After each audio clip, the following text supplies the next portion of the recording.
I forgot to put live on, guys. Anyway, so here we are. The one in blue is Leonardo, the one in the purple is Donatello, the one in the orange is Michelangelo, and the one with the red is Raphael. And I am sorry for not starting the stream sooner because I kind of got distracted a bit on the way. Well, that's okay. Thank you. Thank you. Yeah. And right, just making sure they're able to make it. Now, let's get started. Now, let's head over to Wikipedia and learn about the brand, shall we? Okay. Yep. And here it is. Teenage Mutant Ninja Turtle, commonly abbreviated as TMNT, is a media franchise created by the comic book artists Kevin Eastman and Peter Laird.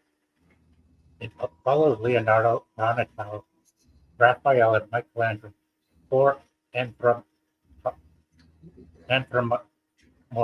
turtle brothers trained in ninjutsu who fight evil in New York City.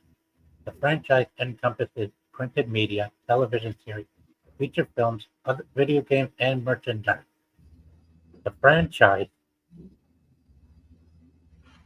began as a comic book, Teenage Mutant Ninja Turtles, which Eastman and Laird conceived as a parody of elements popular in superhero comics at the time. The first issue was published in 1984 by Eastman and Laird's company, Mirage Studios, and was a surprise success. In 1987, Eastman and Laird licensed the characters to Playmates Toys, which developed a line of Turtles action figures. About US $1.1 billion of Turtle toys were sold between 1988 and 1992. Wow! $1 billion sold within 4 years from 1988 to 1992, making them the third best-selling toy figures ever at the time. That's amazing. Wow. Man, I never thought it would make this much. Wow, it's quite a record. The action figures were promoted with an animated series which premiered in 1987 and ran for almost a decade. It was succeeded by several other television series. The first Turtles video game was released in 1989, first of several developed by Japanese company Konami. The first Turtles film, released in 1990, became the highest-grossing independent film. Up to that point, Eastman sold his share of the Turtles franchise to Laird in 2000. In 2009, Laird sold it to Viacom, now Paramount Global. Franchises continued with a new comic book series, television series, films, and video games. So how inspiring do you find the Turtles franchise, guys? How inspiring do you find the Ninja Turtles franchise?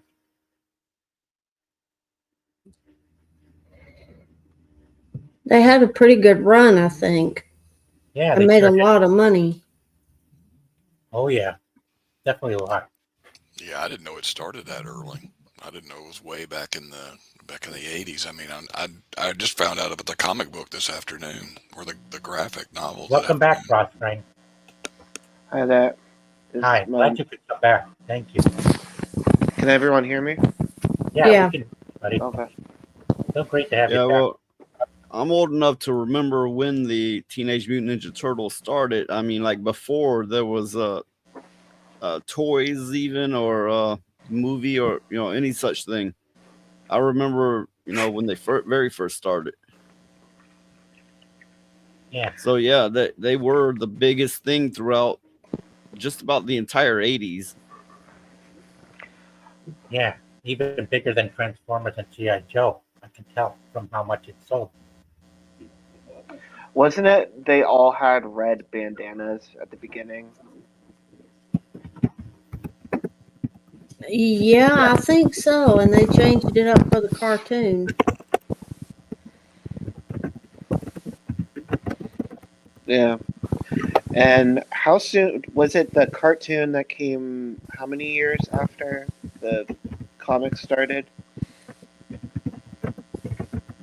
That I'm not sure about.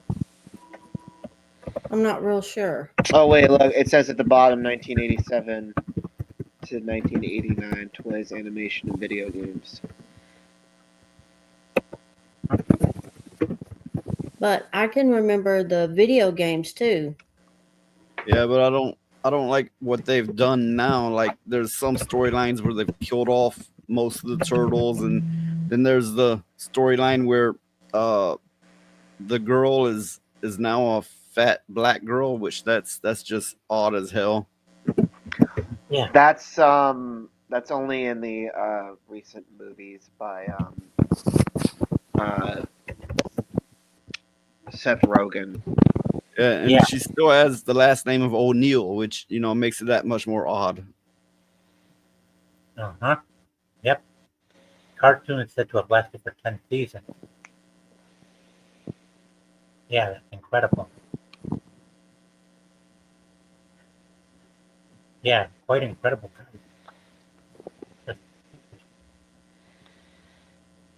Yeah. So I'm guessing they wanted it to be serious, but now unfortunately the Yeah. Teenage Mutant Ninja Turtles are no longer serious.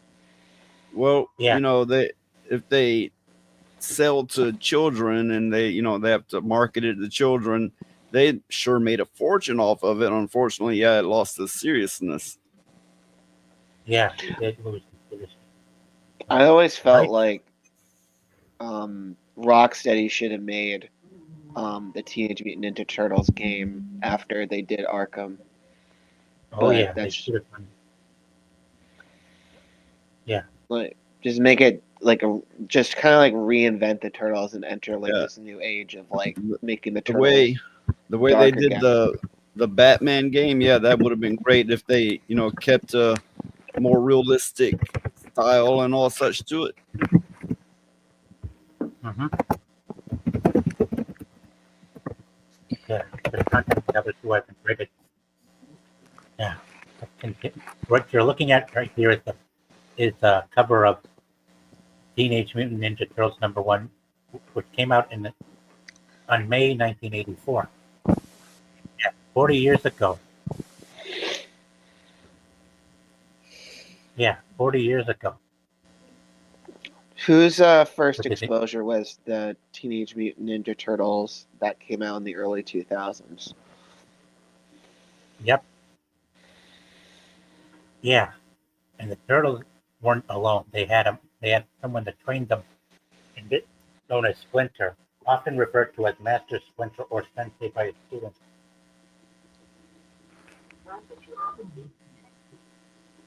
Sorry. By his students' son is a fictional character from Ninja Turtles comic series of all related media. Yeah, you know. But I think my favorite character out of all of them was Splinter. Yeah, he's a serious one. In Mutant Rat, he is the grave and stoic sage of the turtles, their ninjutsu and martial arts instructor, and their adoptive father.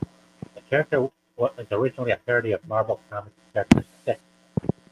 In both the original comics and the live-action movie, Splinter is a pet of a ninja named Hamato Yoshi of Japan, and uniquely intelligent for his speech.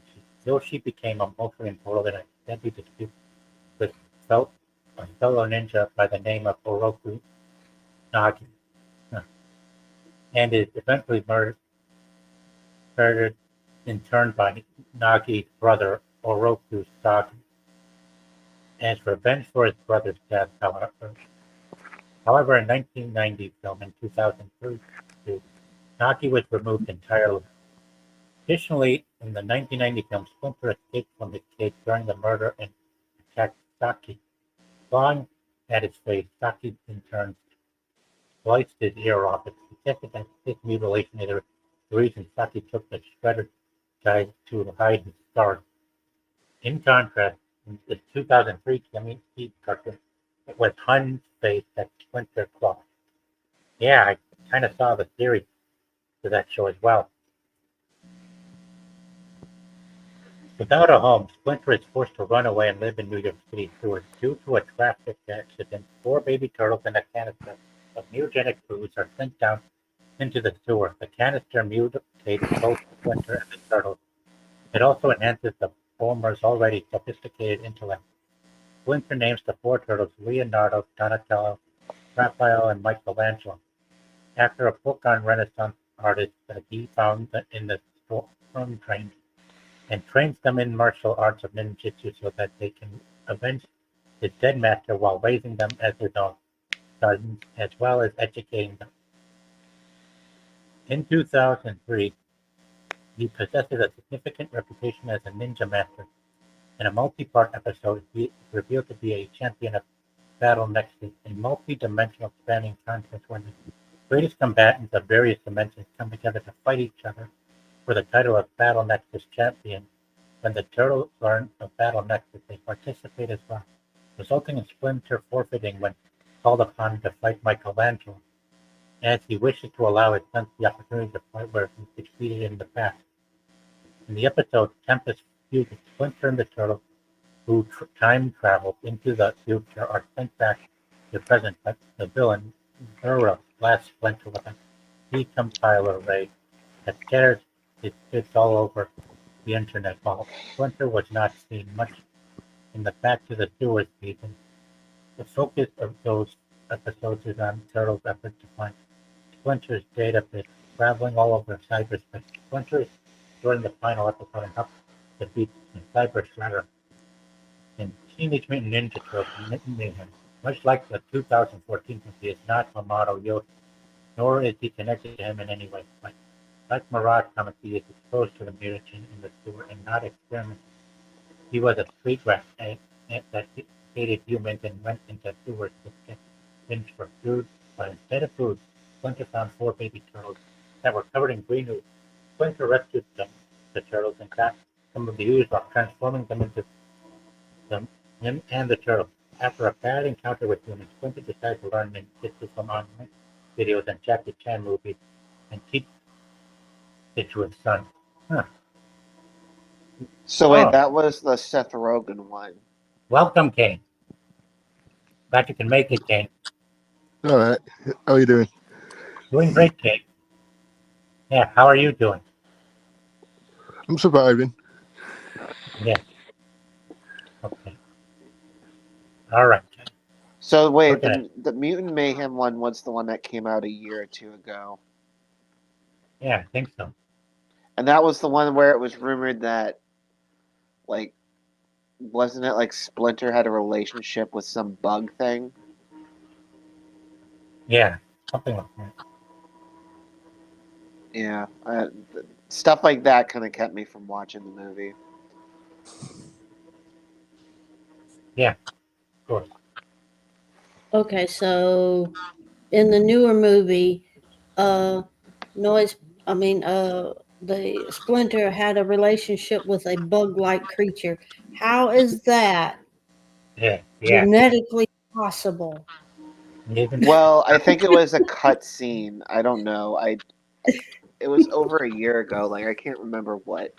Oh, It was some. It was something rumored, and I don't know. It was kind of odd. yeah. Yeah, well, it seems like in most new movies they gotta put some weird sexual thing in it. yeah, and it's getting completely out of hand too. But for now, as I promised one of our guests here on the panel, let's take a break and let's take a look at how the turtles operate in the video game. Here, Mutants in Manhattan. Here we go.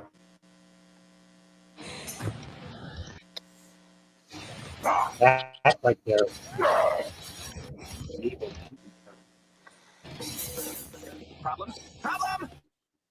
Yeah. Oh man, this White is the last cake, thing we needed. Okay, I guess we're gonna have to fight. Just go easy on him, alright? He's really just a big softy on the inside. I'm not worried about the huge claws and spikes on the outside. Bring it!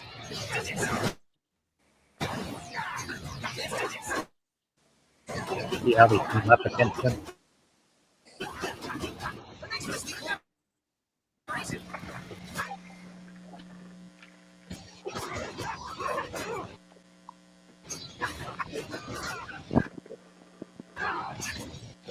smash your faces in.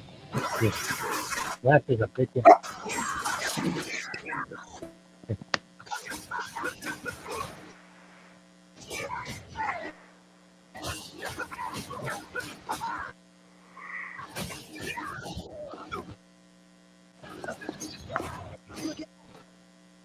Here I come. Oh, so dizzy.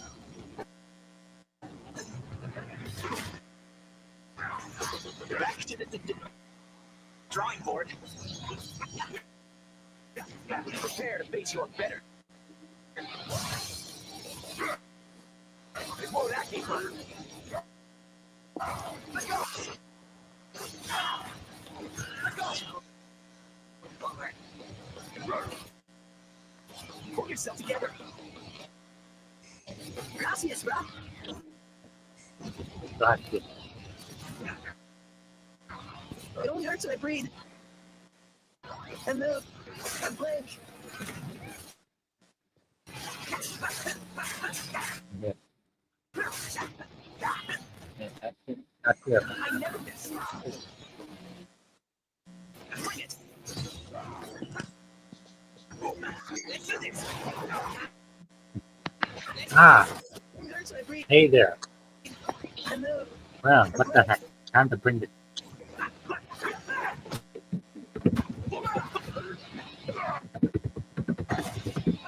It only hurts when I breathe. And move. And blink. Let's go get him, guys. Before that came from sweet, cheesy motivation.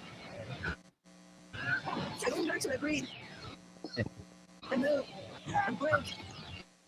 10,007 times. You got this, bro.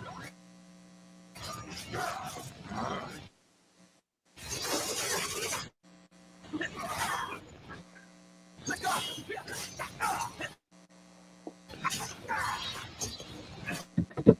Bring it. I'm gonna smash your faces in. Guys, little help. Okay. Hold yourself, man. Just thought I'd give you the opportunity to show off your skills. Let's go. It only hurts when I breathe. And move. And blink. Let's go.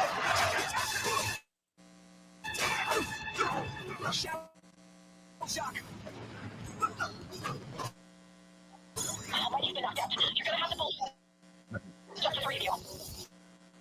Pick it up here. Little help.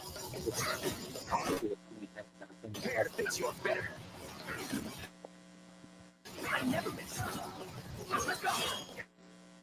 Thank you. Thank you. Cool. That's the thing that just happened. Step out of it. Thanks. That's the thing that just happened. Let's go. Yeah, everything's upside down. You got this, bro. Thanks. Look out. Here I come. I can't move my limbs. Yeah, you got this, bro. Just checking if you were paying attention. That was close. One more time. I'm okay. I can totally handle this. You got this, bro.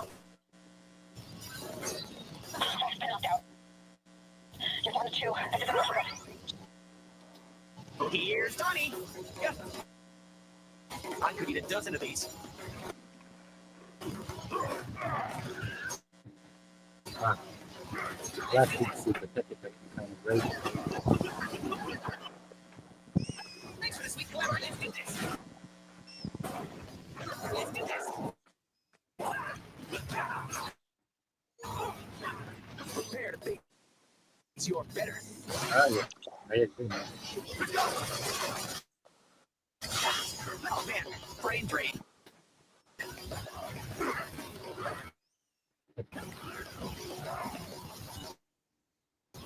Oh, the humanity. I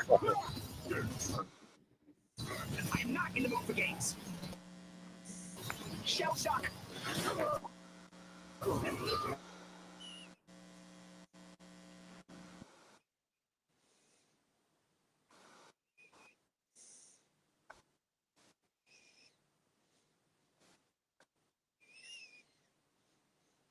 A break.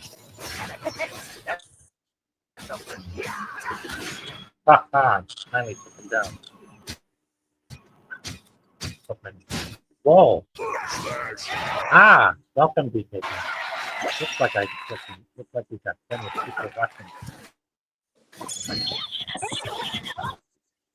Oh. Welcome aboard. Welcome, Ellen Cell. Welcome. You are finest. That was fun. Welcome aboard.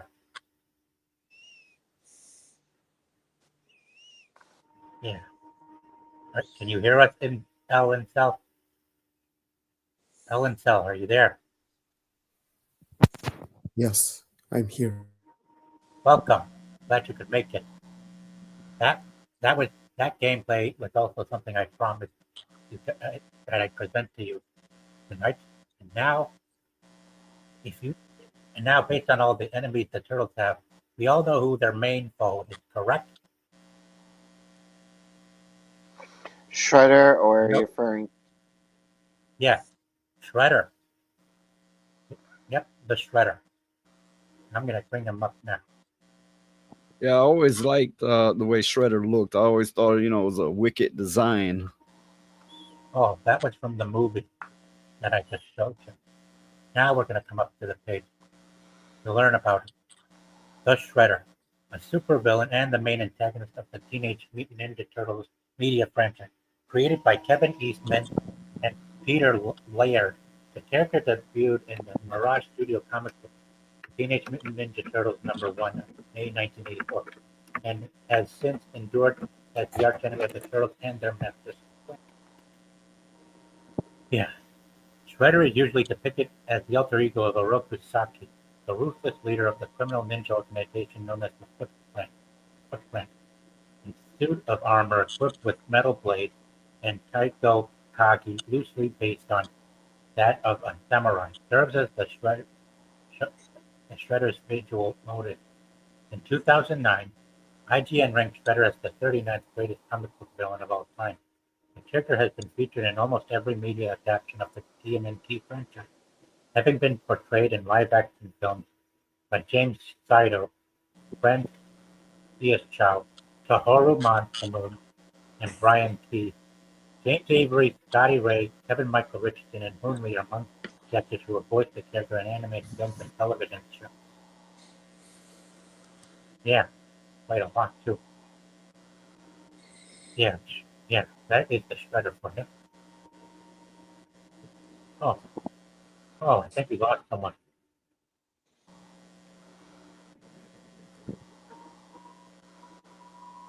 Okay. Now for the concept and creation.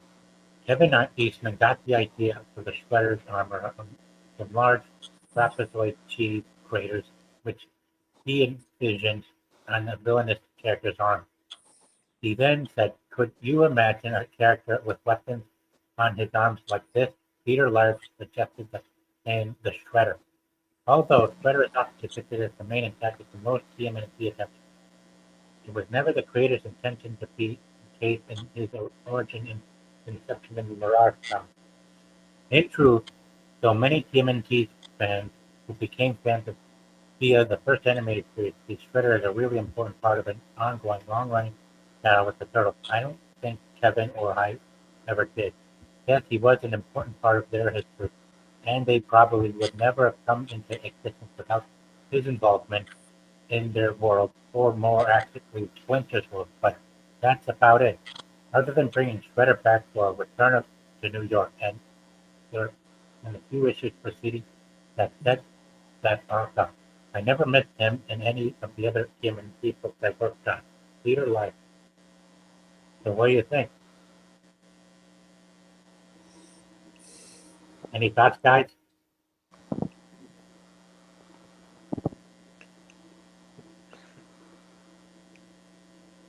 What are your thoughts, guys? What are your thoughts? Well, the Shredder story does go more in depth than a lot of the other stories. So, if you're familiar with it, it does make for a deeper story there. Oh yeah, it does. And he's quite a dark one, villain, I can tell you that. Due to his weapons being so violent, the turtles weren't allowed to use them in the second movie. Yeah, that's what Mindless Meat said. And here's what Dark Stud said. Speaking of speaking of Shredder, Super Shredder was totally underwhelming in the movie. Yeah, I think Dark Stud's got a point there. If you guys saw the second movie, he did seem quite underwhelming.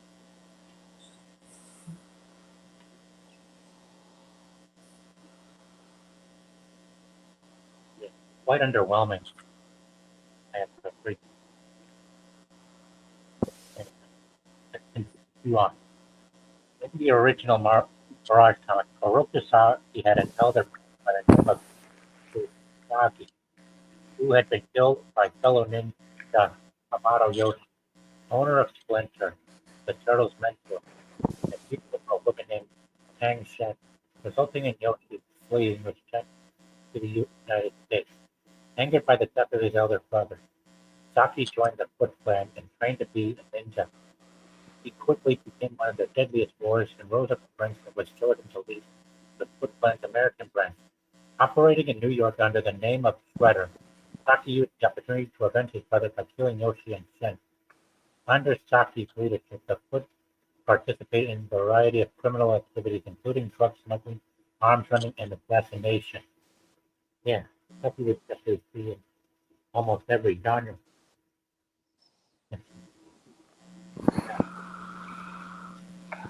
Anything to say, Mustang? Or do you have anything to say, voice protagonist? What do you got to contribute?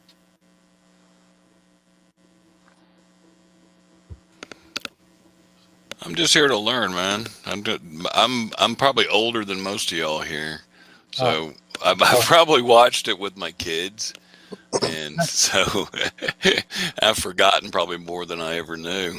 Because it's interesting that the guy that created Shredder, he didn't. It sounds like he didn't think he was going to be that big of a deal, when he got it started.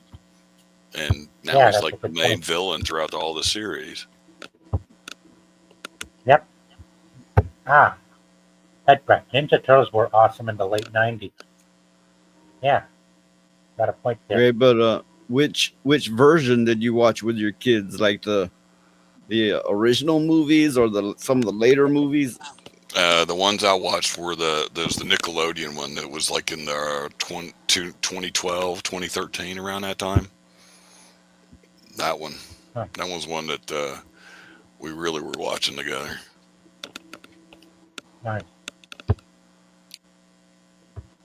I don't know who's old here. I know I'm 47 and Elijah there is what, 50, 51? I'm not even going to answer that.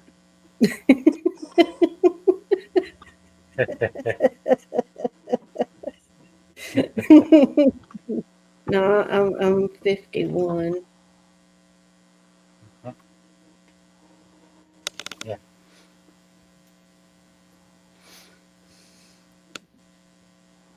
Yeah. But I remember watching the Teenage Mutant Ninja Turtles cartoon in the 80s, and me and my brother would go, "Ma, get us a pizza." No, it's got to be this certain kind of pizza. Yeah, I was thinking about this pizza for myself today, but I need to hold off of it because I got a lot of plans for this season as well. Come on, just yeah. Oh, hi, Phantom Wars.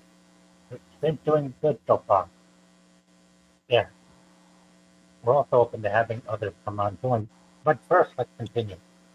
15 years later, Shredder was challenged by all the turtles. were the result of an accident exposing four ordinary heroes to radioactive waste. They were trained by Yoshi's pet rat Splinter, who had been mutated by the same substance to avenge his former master. After a lengthy rooftop battle with Shredder's Intuit and winning, Leonardo managed to punch his sword through Shredder's torso. Defeated, he was offered the opportunity to commit ritual suicide, but refused and detonated a thermite grenade in an attempt to take their lives alongside his own. But the last second, Donatello used his sword to knock Shredder off the building to his death. However, it was not yet the end of Shredder.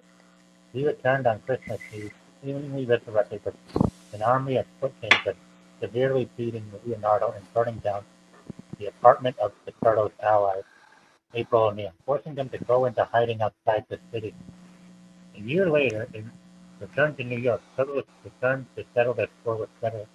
Leonardo faced Chocolate into a Orochimaru alone, during which Shredder revealed he was brought back to life by a technique using worms feeding on his remains and recreating cells to form its body. The same technique was also used to create the Shredder clone.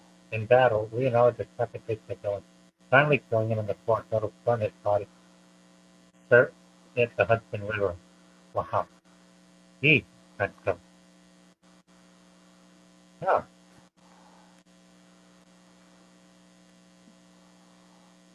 Yeah. Oh, yeah. Take care, Dark Stud. Take care. All right.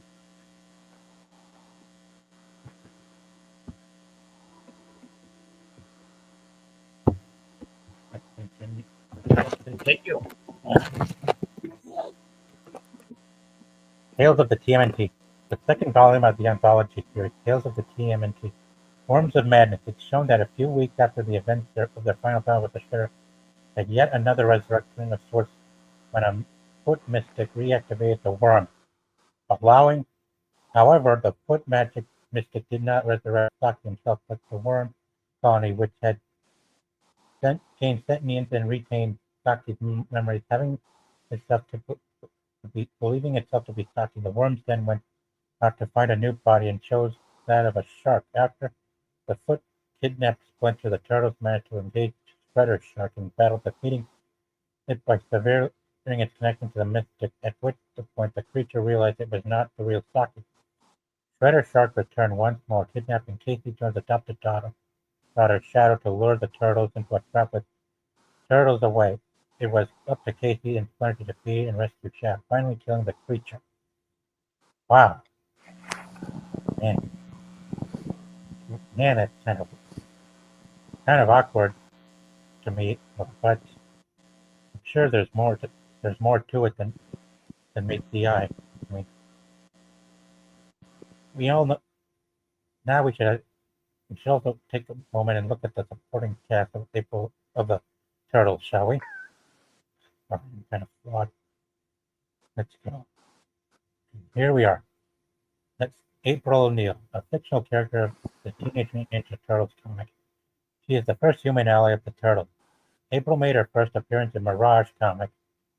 She's portrayed as strong-willed news reporter in the Turtles' first animated series, as a warrior in Teenage Mutant Ninja Turtles Adventures comic produced by Archie and various other personas in different TMNT media.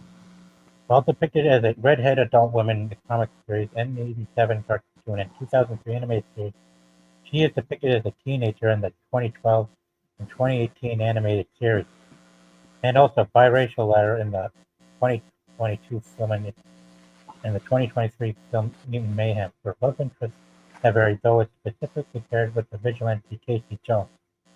April was voiced by Renee Jacobs in 1987 animated series, Veronica Taylor in the 2003 animated series, Sarah Michelle Gellar in the 2007 TMNT, Mae Whitten in 2012 animated series, Jack Graham in the 2018 animated series, and its 2022 film by and Ayo Ed Parody in the 2023 film Mutant Mayhem.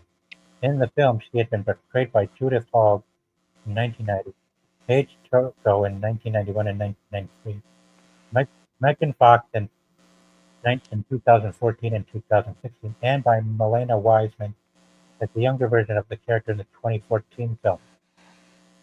Wow, what that is quite something. Oh, hello, Donald.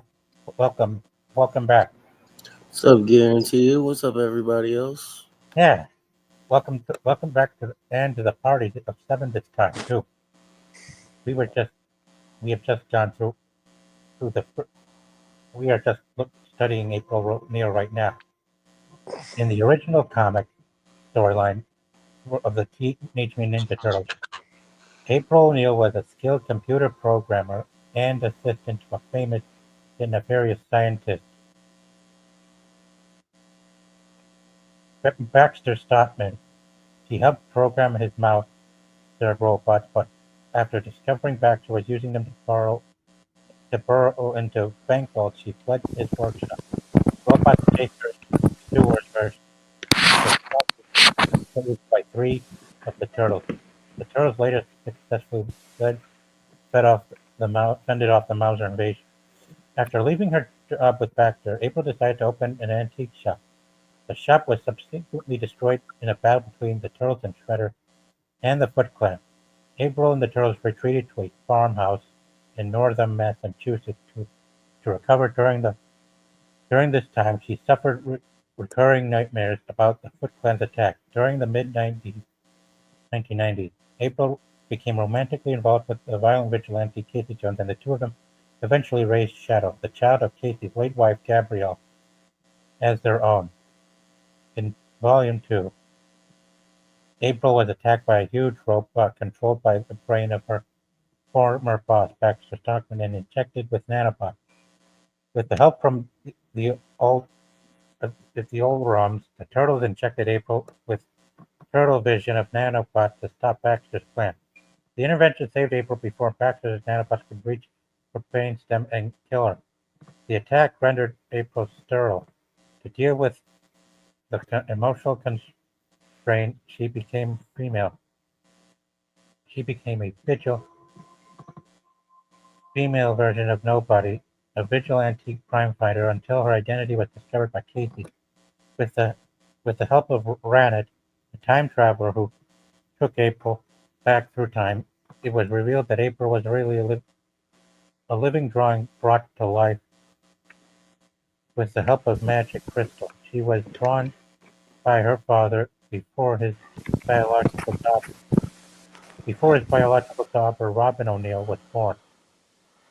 Although anything that the crystal's prior owner, Kirby, drew with a pencil would vanish at some time, April's father used a pen, which might explain why April lived past 30 without vanishing. Questions of realness and morality were too much for April. She bid farewell to Shadow and Casey and traveled to Alaska to be alone with her thoughts. Although the trip helped April cope with her demons and led to eventual return, her family history remained unexplored. Can I just point out that on the right side, that picture, the This one? that one right there, You mean they this? try to use that picture to justify making April O'Neil black because they think that I have no idea. because they think that only black women have curls in their hair. Oh, Well, back then, a lot of women had perms. Yeah, Yeah. but this is how Yeah, exactly. isolated our generation is, where they think like, see, she's got curly hair. That means that she was intended to be black. I oh, wouldn't be oh my God! surprised. Using the curly hair as their justification. I remember the whole debacle. Yeah, It me was too. very weird and very racist in terms of trying to Yeah. justify a black person. I don't mind black characters, but race swapping I do have a problem with. Yeah, I hear you. I mean, it's very odd what they try to do with her, and then to also make her this dumpy looking teenager as well, who Oh yeah, yeah, I hear you there. I don't know. There's a lot of weird stuff going on in that movie, and Yeah, yeah. Last year's movie was totally weird. With so much of what was put into it, and not just the race swaps. well, they made Bebop and Rocksteady good guys at the end. Yeah, but we know they're Apparently. both bad guys, and I'm glad you brought them up because I'm glad you brought them up. And here's Bebop and Rock, the fictional duo of a mutant warthog and mutant rhinoceros who have made appearances as characters in various media releases of Teenage Mutant Ninja Turtles. The two characters are henchmen whom follow the orders of the franchise's chief villain antagonist Shredder, leader of the Foot Clan. Their names are both derived from themes of music. Bebop is the style of jazz, while rocksteady is the Jamaican music, a precursor to reggae. The, the characters were designed by Peter Laird while negotiating the Teenage Mutant Ninja Turtles action figure deal with Playmates Toys because they wanted more characters to release. They were added to 1987 Teenage Mutant Ninja Turtles animated television series and given names, personalities, and an origin story by writer David Wise based on the instructions by Fred Wolf to put more mutants in the series. Yeah, let's continue. Bebop and Rocksteady were featured in the comic book series Teenage Mutant Ninja Turtles Adventures with similar origin and dim-wittedness. Yeah, as told in the cartoon, they were street gang members mutated by the street shredder to help them defeat the turtles. As the series progressed, the animals decided of Bebop and Rocksteady surfaced as they dreamed and longed for the old days when they were just animals in the wild. Rocksteady in particular had dreams where he was a real rhino in the wild. When the Shredder and his bunch were defeated by the TMNT in the final conflict, issue number 13, Churabe teleported Rocksteady and Bebop to an Eden world, a huge paradise planet in Dimension X full of wilderness and natural wildlife where there aren't any humans or similar to disrupt their peace. They enjoyed it.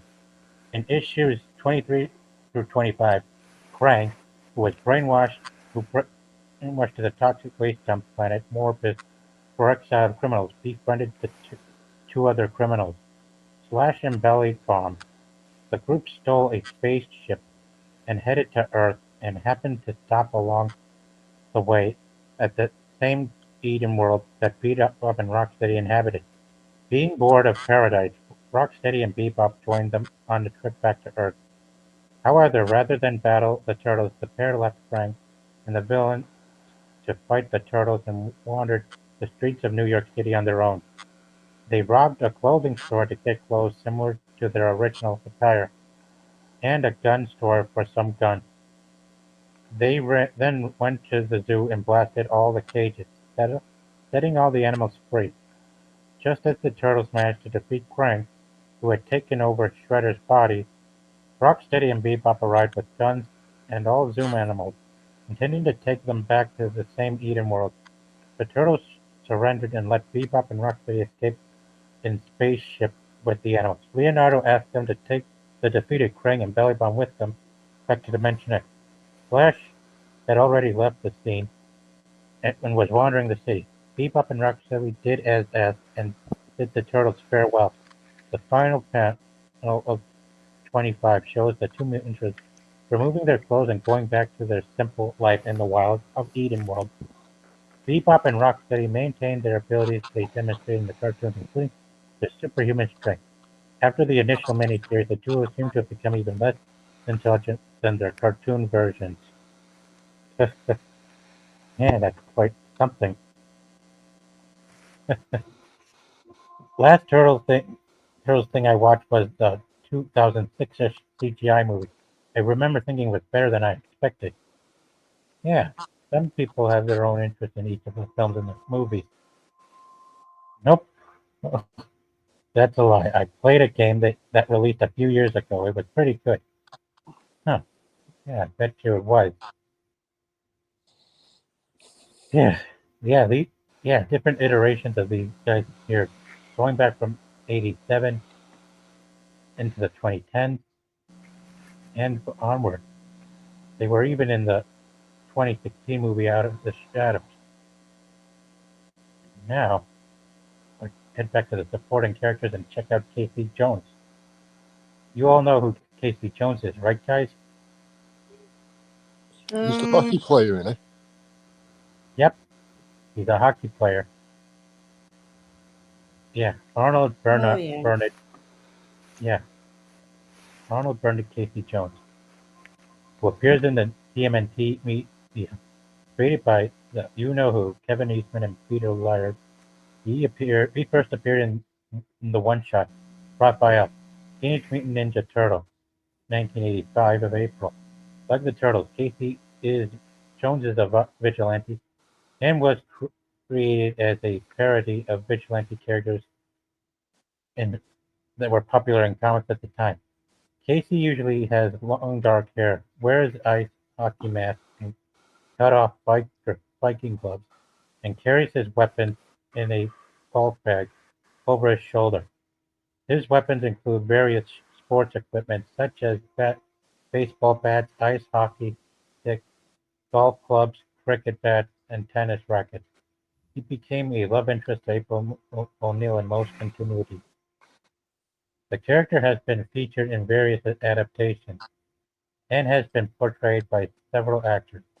First voiced by Brett Valley in the 1987 series, Mark Thompson in the 2003 series, Chris Evans, who you all know, Human Torch and Captain America, voiced him in the 2007 film, Josh Peck in the 2012 series, Haley Joel Osment in the 2022 film adaptation of the 2018 series, which Zelda Williams also voiced Cassandra Casey Jones, a Foot Clan recruit who was intended to be a female iteration of the character, and has been portrayed in live action by Elias Elias Koteas in the 1990 and 1993 films, and was played by Stephen Amell, Oliver Queen from the Arrow CW series, in the 2016 film Out of the Shadows. Yeah, but of course, it's a shame Stephen Amell didn't bother to grow any hair to match and dye it black to match that of the character here. You know what I'm saying?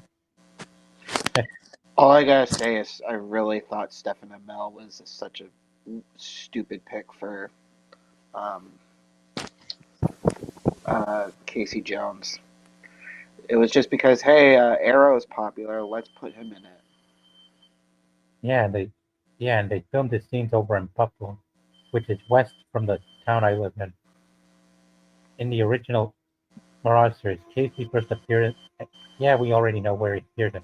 He was violent, hot-tempered, whose anger concerned even Raphael. The turtle stopped Casey from killing some muggers, causing an initial conflict between the two. This clash was quickly resolved, and Casey and Raphael became fast friends. Later, Casey came to the turtles' aid when they are attacked by the Shredder in April O'Neil's home. The vigilante even took the turtles to his grandfather's old farmhouse in Northampton, cementing his place with the group. Casey is extremely violent, even more so than Raphael, but he mellows throughout the course of the series. In Shades of Grey, Casey accidentally kills a teenager who tries to mug him. Oh my god. Wow, that's quite dark. The incident sent him into a drunken spiral, damaging his relationship with April. His initial homicidal tendencies are especially present in the first appearance, although he never actually murders anyone in that instance. During the three-part episode City at War, Casey leaves the farmhouse and begins to drive to Los Angeles, planning to find April, but instead meets a pregnant woman named Gabrielle, whom he falls in love with and marries. Gabrielle died during childbirth, and it left Casey to take care of her daughter, whom he named Shadow. After spreading Gabrielle's ashes, Casey returns to New York with Shadow to stay with his mother. In a chance encounter, Casey is reunited with April when she comes to buy the apartment building owned by Casey's mother. During this meeting, it is revealed that Casey's real name is Arnold, but prefers to use his middle name only. Casey repairs his relationship with her, and they began dating. By Volume 4, he and April are married, raising Shadow as their daughter and trying to have a child of their own. April eventually leaves Casey and Shadow when April learns that she is a living drawing that was brought to life by a magic crystal. As April comes to terms with herself in Alaska, Casey takes to the nightclub to drown his sorrows. He meets up with the Foot Clan leader Karai, time, who, who at one of these clubs, and after a few drinks awakens Karai retreat. No memory of the night before, although Karai knows something of what happened. This plotline was left unresolved as the fourth volume came to an abrupt end. Huh. Well, this kind of brings us over to the, you know, 2007 animated film. TMNT. That scene where he was checking up on Karai before going over to April's side. You, has anyone seen the 2007 animated film?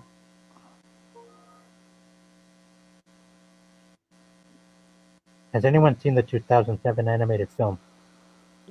No. You talking about Mm, the one where Raphael had a black outfit on and he was going rogue? Where it was voiced by Chris Evans. Yeah, I don't know which one. I gotta look it up. I know it said that Chris Evans voiced him in the 2007 one, but I'm thinking that's the one where Raphael and Leonardo had the fight on the roof. Huh. Yeah. Yeah, I think so. And that's the Yeah. one where Raphael had the black outfit on and he was like going rogue and being a vigilante on his own. I think that's the one. Yeah. Yeah, I think so. Yeah. Yeah, I never realized. Oh, and here he is. Wow. Man, I first learned about the character from the 2003 animated series, it was, which was English dubbed in New York City by voice actors there. Wow. But now, let's go to Karai. Yeah.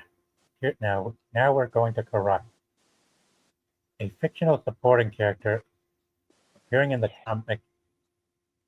She is usually a high-ranking member of the Foot Clan outlaw ninja organization, introduced into the series in 1992.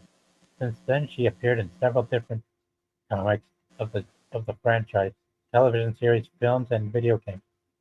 She's depicted as the Shredder's second-in-command or adopted daughter in most versions, and shares a rivalry with Leonardo and is sometimes considered his love interest. In one version of the comic, she is the granddaughter of the immortal Shredder, while the 2012 series, she is Hamato Miwa, the only child to Hamato Splinter and the late Tang Shen.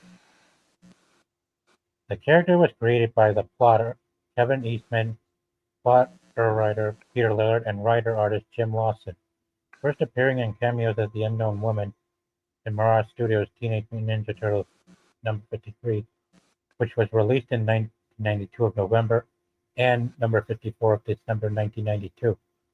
Being named Karai in number 55 that came out in January 93. She was introduced as one of the leaders of the mainstream Foot Clan in Japan, a member of its Council of Five who came to New York City to restore order in 1993 City of War story arc.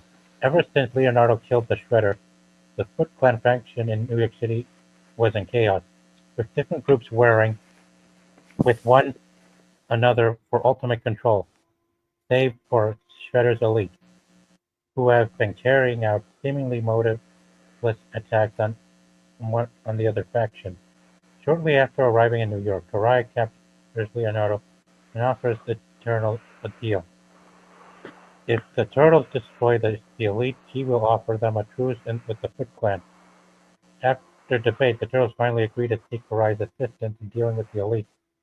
As they reach the skyscraper headquarters, find dead foot guards and foot soldiers creating a girl's. Oh, oh, dear. Wow. It is revealed that the girl was Karai's daughter. God. And in despair, she makes Leonardo swear she will help him kill all the elites. During the confrontation, 5 elites faced off against the turtles, Karai and their foot soldiers. The disguised Karai, wearing the Shredder's armor, orders the elite to commit seppuku, but only one does. After an enduring hard fight, Turtles and Karai are only ones left standing. Karai thanks the Turtles for their help, but they answer she owes them nothing but her word, in which she agreed, saying no longer will they be bothered by the Foot Clan, and returns to Japan. Well, yeah. Pet Brett says they set up a sequel at the end, but don't think they followed up with a second movie. Huh, you don't say. Uh, Let's take another look again. Let's continue. Karai never probably appears in Image Image Comics Teenage Mutant Ninja Turtles series, despite Laird previously having consideration an idea for Karai to return with different types of ninja gear for her, as well as introducing a concept that every new foot soldier has a third eye. The Eye of Karai, which is a video transceiver device that constantly relays data back to Karai's central processing computer. It is, however, revealed that she has been disposed as leader of the Foot in Japan and presumed to be dead. Had this series continued, Karai would have been revealed as the person behind the mask of Lady Shredder, a character introduced in the series' final issues as the third contestant vying for leadership of the Foot. A character ultimately instead of revealed as Donatello's in armor, using Karai's daughter as its new host. In the revival of Mirage Comic Studios series by Laird and Lawson, without Eastman's involvement, Karai has returned to settle in New York and is using a high-tech armor. She asks Leonardo to help capture alive one of the mysterious wars that are giving much trouble to the Foot everywhere. When Leonardo sees right through her lies about certain mystic books, even as she's usually a good liar, he suspects that something is either greatly troubling her or something has been fooling her. A few weeks later, Karai visits a local high-profile nightclub, meeting Casey Jones, still longing for his wife, April O'Neil, who had gone on a soul-searching pilgrimage. Karai brings Jones to her private condo, where he awakens naked and remembering nothing the previous night. He discovers noticeably light-hearted Karai knows something of the night before, but he is hesitant to tell.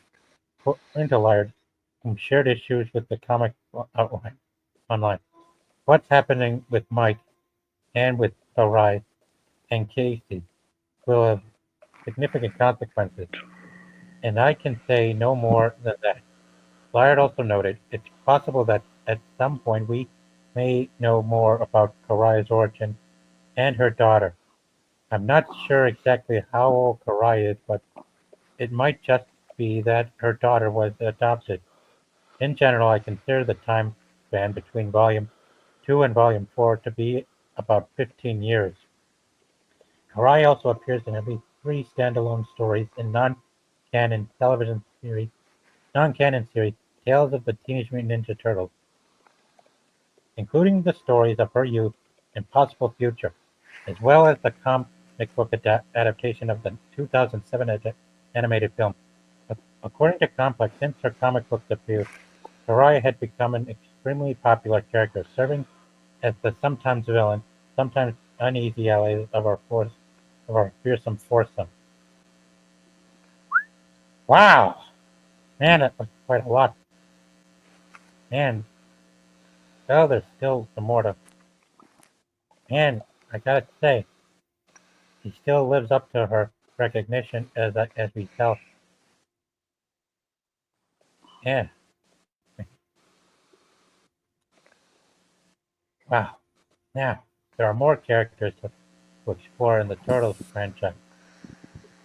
Another, and here's another character who is also an ally to the Turtles that was exposed to the mutagen that brought him to actual size.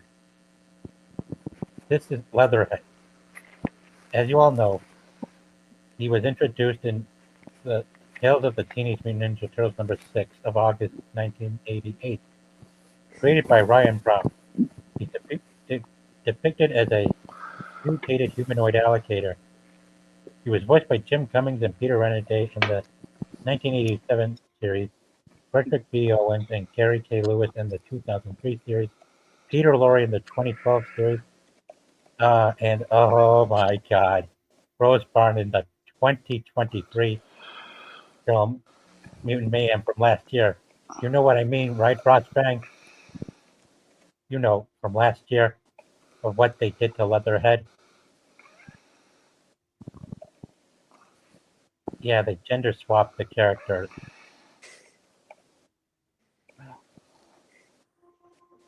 You know what I mean, Frostbang?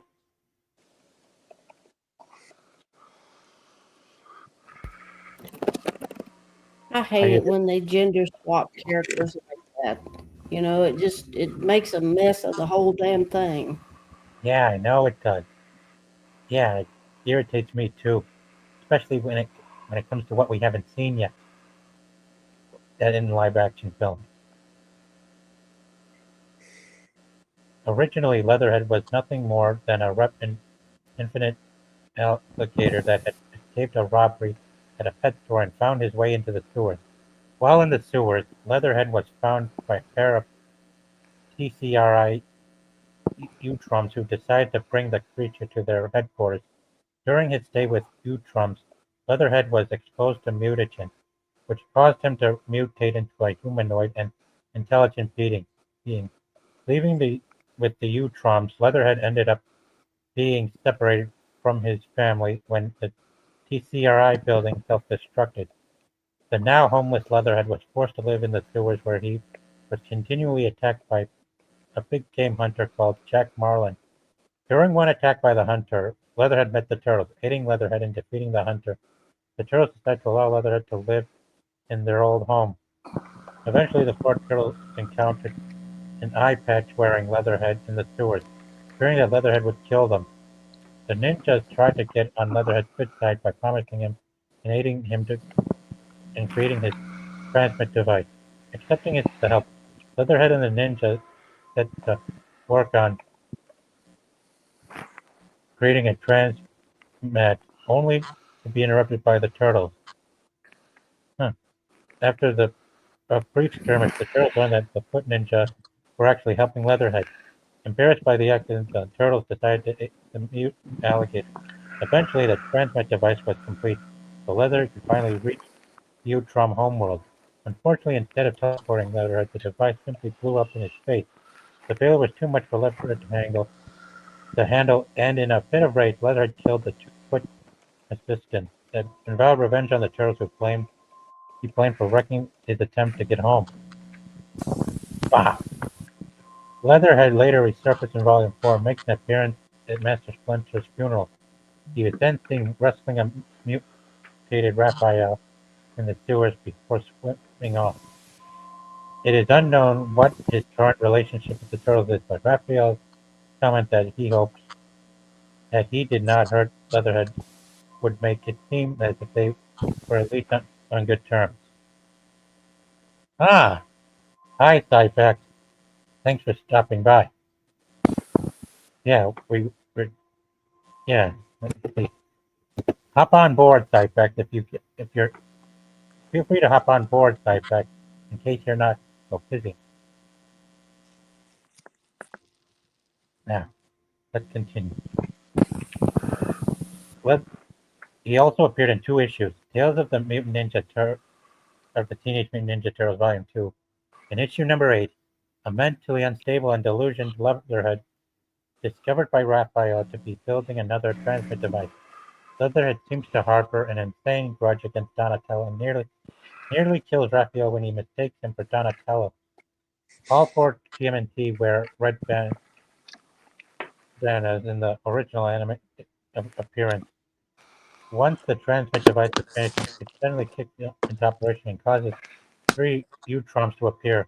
These U-Trumps blast Leatherhead with the ray gun and take him away, destroying the transmit device. Wow, as they leave. Not at my setup, but I'll listen. Thank you, Psyfek. Okay, let's continue. In issue number 23, the Turtles are recruited by the U-Trums to save Leatherhead from a renegade group called the Illuminated, the same ones who took him away in issue 8. An attempt to clone him into an army of mutants to aid their world cleansing agenda. It is revealed that the Illuminated were secretly drugging Leatherhead, which caused him to subsequently build the second transmit device that he was working on in issue 8, then wake up and remember little. It also caused his missing eye to heal and gave him a massive increase in size. The Turtles rescued Leatherhead, defeated the clones, and aided in the destruction of the Illuminated. Leatherhead returns to Earth with the Turtles, rather than going back to Ultron's homeworld. These events all take place between 2 and 4 of the Mirage comic. In the past several conventions, Leatherhead creator Ryan Brown has said that he initially intended to kill the character off at the end of Tales of the Teenage Mutant Ninja Turtles Volume 1. Yeah. By having his Gator Man tumble into an underground gorge with the evil game hunter, but the Turtles creator nixed the idea, opting to have Leatherhead survive and return to the sewers with the Turtles. Brown returned to plot the creation after 19 years in the September 2007 issue, Tales of the TMNT. Out for a swim, Leatherhead encounters a group of ants called Sigmurdites and attacks them.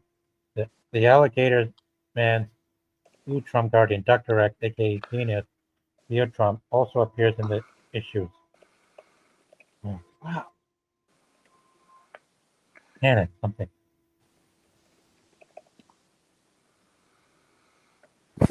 Wow, that is something. Leatherhead. Who knew? Okay. Are you gonna cover the other big villain Baxter Stockman? Sure, I just need to find him. Sure. Here we Because I think that's a pretty Here vital we- one.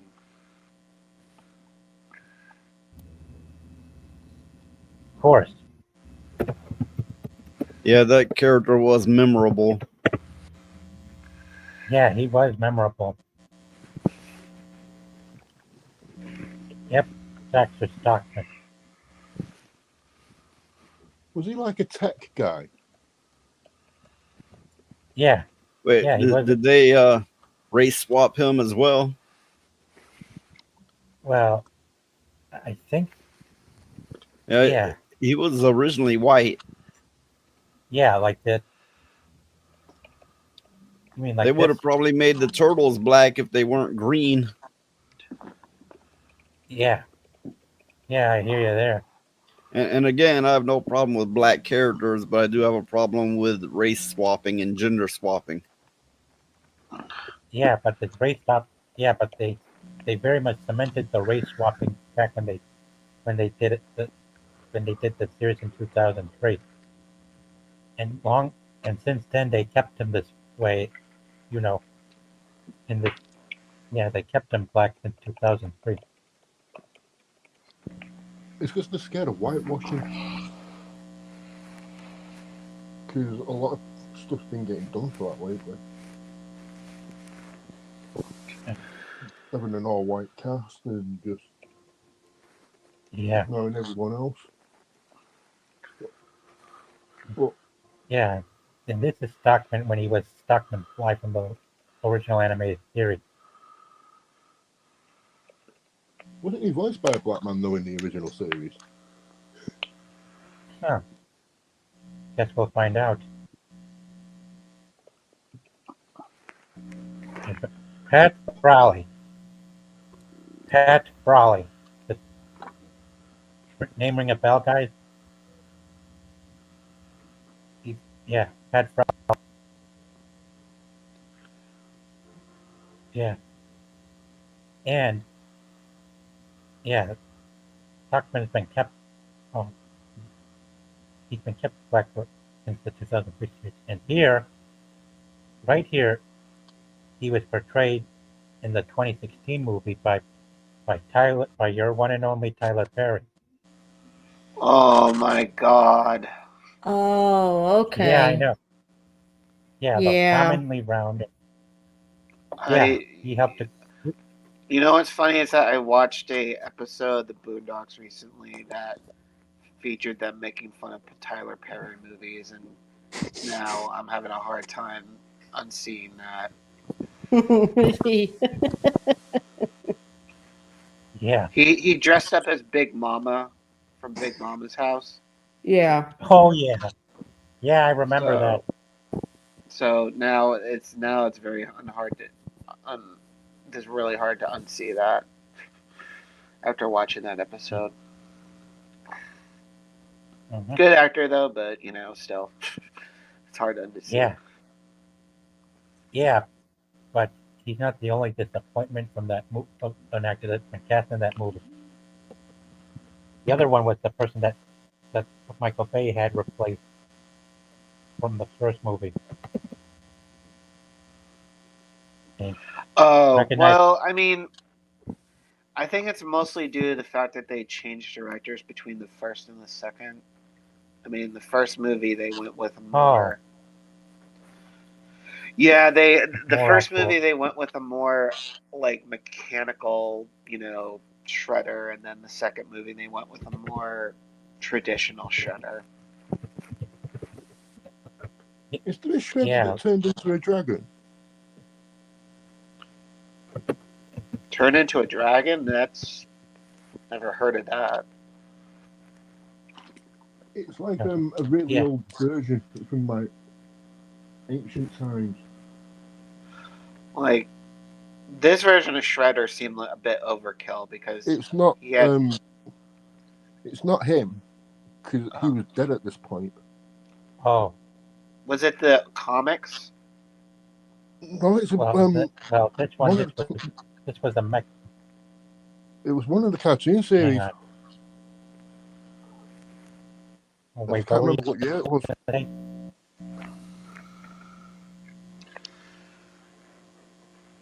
What were you going to say, Ken? I'm sure it was something to do with his daughter as well.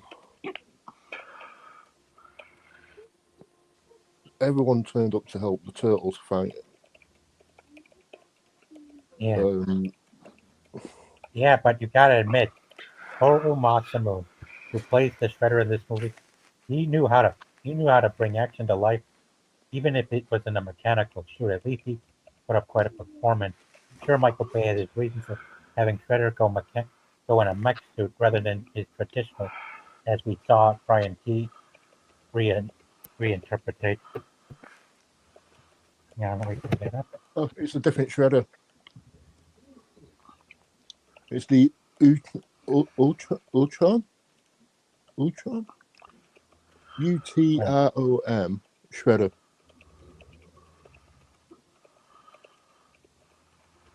This one had like magic powers.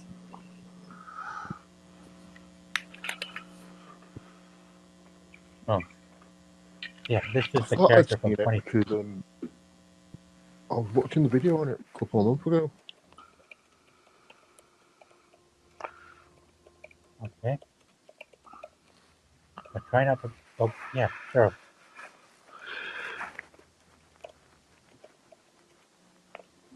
Yeah. Yeah, of course. Anyway. Looking YouTube adverts, man.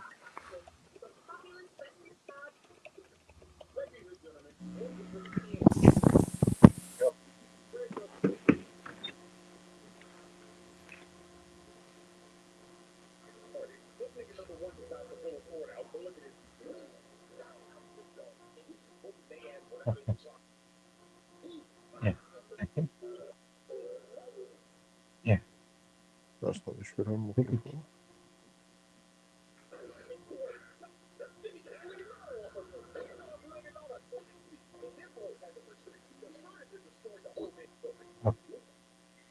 Yeah, yeah, yeah. I kind of feel like all right. Yeah, let that up back and do another. While you're looking that up, I'm gonna head back and check out more, but more of the. Let's check out the other. Let's move on to Krang. He's another major enemy to the Ninja Turtles. Yeah, Krang's first appearance was in Volume 1, Number 1, published by Archie Comics in 1988. In the '87 series, Krang was voiced by Pat Frawley. He also appeared as General Krang in the 2012 IDW comic publication. Krang made his first live-action appearance in Teenage Mutant Ninja Turtles Out of the Shadows, which was a sequel to the 2014 film, voiced by Brad Garrett. Krang was created by David Wise with inspirations from Ultrons to supply the Shredder with extraterrestrial technology. In 2012 series, Krang is referred to as Krang Prime and is a deranged Utrom who had mind-controlled most of the Utrom populace into becoming a subservient rogue hive mind faction known as the Krang. In the TMNT Rise of the TMNT movie, Krang is referred to as Krang Leader, credited as Krang 1, to each his siblings, Krang Sister credited as Krang 2, and Krang Brother credited as Krang 3. In the final season of the original animated series, Krang showed signs of psychic powers where he hypnotized one of Lord Drike's soldiers into obeying his and Shredder's commands, saying it would only work on weak-willed people. Throughout the rest of the show, as well as most other appearances, Krang's most notable combat ability is weaponry, which he can switch his android body's hands out for. His most commonly seen weapons are swords, maces, and blasters. Ah, yeah, and here's Krang right there, what he looked like in the original animated series. I found the shredder that I was on about. Tengu. Yeah, yeah. All right. I think. Look up Where's it Krang. now? No, that's Majin Buu. You can fuck off. I mean, in some versions of the TMNT lore, including the 2003 one, there was, I think, Shredder was like an alien or something. I don't know. It's been a very long time. I think you were talking about the one from 2003. Yeah. Was Shredder. he part of Krang's species? Because in the story it wasn't Krang, but it was a species or Well, something. it was sort of looked like Krang from that thing. Yeah. Yeah. And here's Krang from the 2016 movie.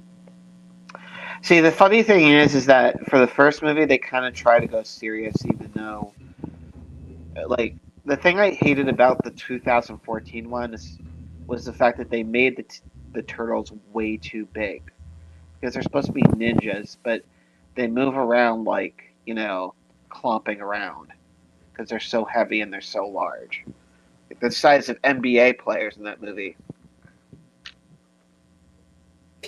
Yeah, Yeah. I thought they moved around kind of like oversized gorillas. Yeah, and I'm just like, how can they be stealthy? Yeah, I know what you mean. Yeah, and it kind of felt like that. Yeah, in the 2016 movie, that was kind of looked like it was rushed. And I mean, with the comedy being kind of bouncy back and forth and stuff like that. Well, the second movie they tried to make it more kid friendly, and then they were trying to, I don't know, like harken back more to the '80s cartoons, but they just made it more goofy.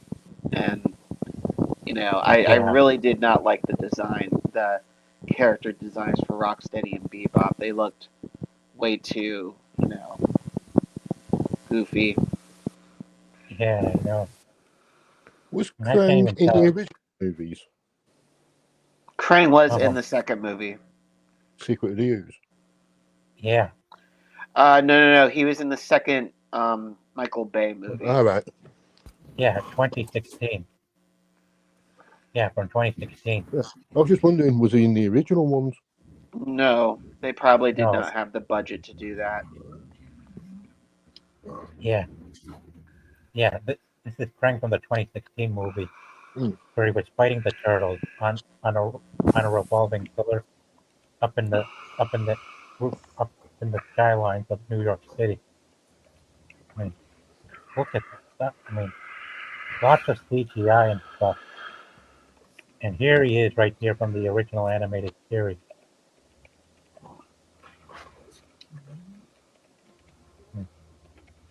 Wow. I mean, just, yeah, he's like a moving brain or something. Yeah, I mean, yeah, he was quite reckless in the movie. And wow. And and what do you think about the turtle design from the live action film from last decade?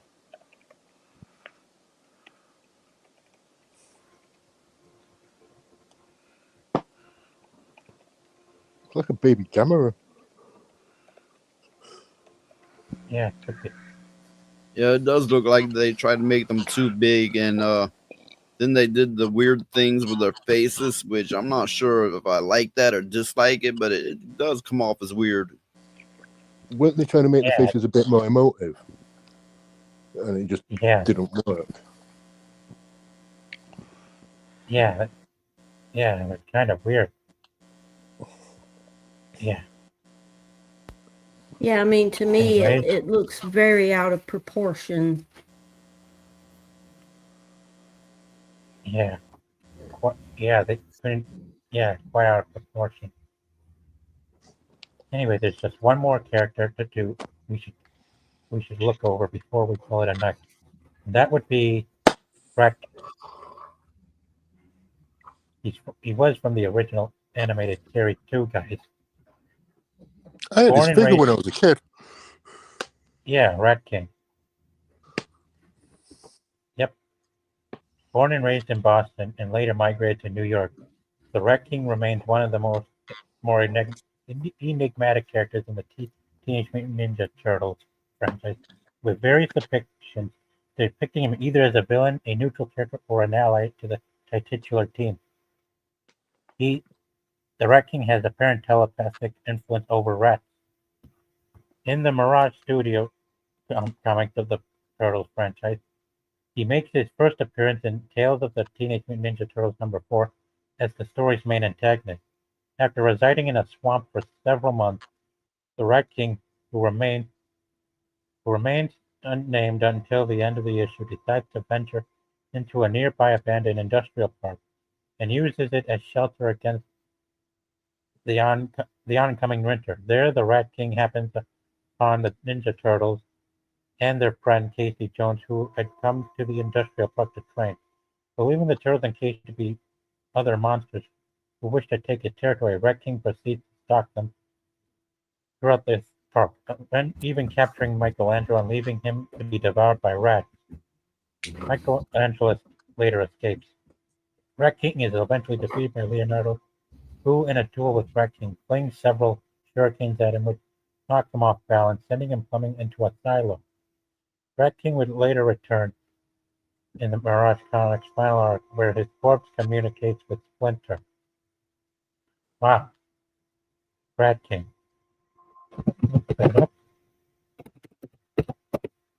Yeah, let's check him out on. Hang on.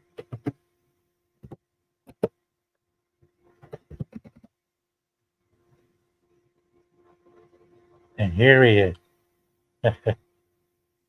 There, right there is the Rat King on your right.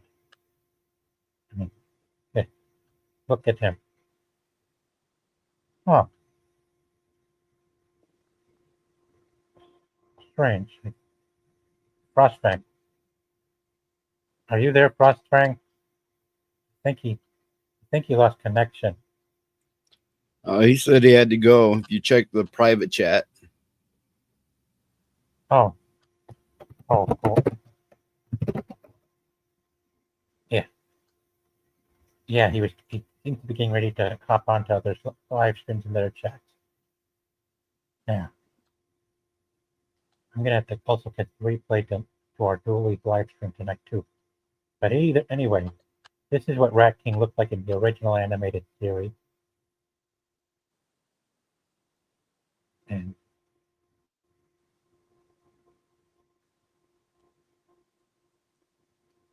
here's what his face looks like on the 2012 animated series. I vaguely remember him from the 80s series, but he looked like not very well put together character, and if they did change him since then it probably was for the better. Yeah, it had to have been for the better.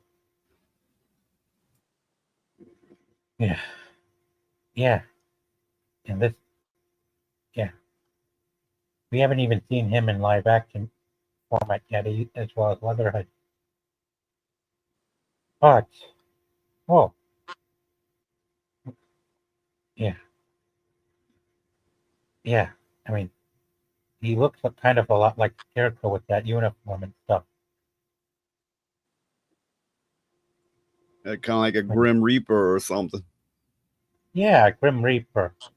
In the 2012 animated series, he was a scientist that the Turtles and April O'Neil came face to face with at first before he later exposed himself to a failed lab experiment revolving around rats, which made him turn into Rat King when he gained the power to mind control them.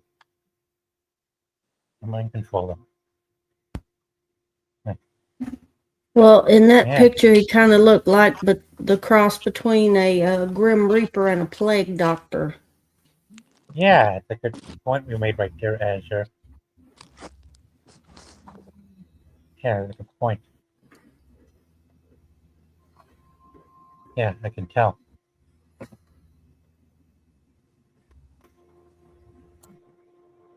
Yep. Yeah, I can tell. I mean, yeah, quite original design. A Plague Doctor would go hand in hand with a Rat King because rats brought the plague. Yeah, good analysis. Yeah, and there he is from one of the IDW comics, where he sits on a throne with all the rats surrounding Leonardo and Splinter. Wow. Yeah. There he is next to Leatherhead and a robot from the original animated series. Where he is.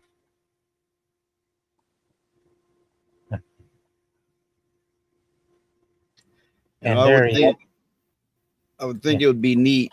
All the turtles are named after historical figures. If they somehow work that into the story to teach people about these, namesakes, I think that would be great. Yeah, that would be great. Yeah. Well, I know a lot of kids, when they watched the Teenage Mutant Ninja Turtle cartoon back in the 80s, they heard these names and they wasn't familiar with them, so they started looking up the names and stuff, and it led kids to get curious about the arts and things like that. Yeah. Or a lot of kids, rather. Uh-huh. Yep, plenty of kids. Yeah, plenty of kids. Yeah. I mean, Not to the mention Turtles have been quite popular. it spurred them to martial arts, which is a healthy habit and healthy for the mind and the body. Yep, sure is. Yeah, it is. Very healthy. And gives you excellent self-defense as well. My. And yep, yeah, that's quite scary right there with the raccoon stuff. Although I doubt it was an accurate picture of ninjutsu, I doubt they kept to any such style. Yeah, not, certain styles. Well, guys, I believe we can call it a night from there. Thanks again for coming on for the first time to most of you, and thanks again for coming back, Noise Pollution. I have to get. Well, thank you all for coming. Thank you so much for having us, and we'll see you on the next one. Yeah, thanks for Thank inviting you. me, Sergeant. You're Thanks, welcome, everyone. Voice Protector. You're welcome. Take care, everyone. Yeah. All right.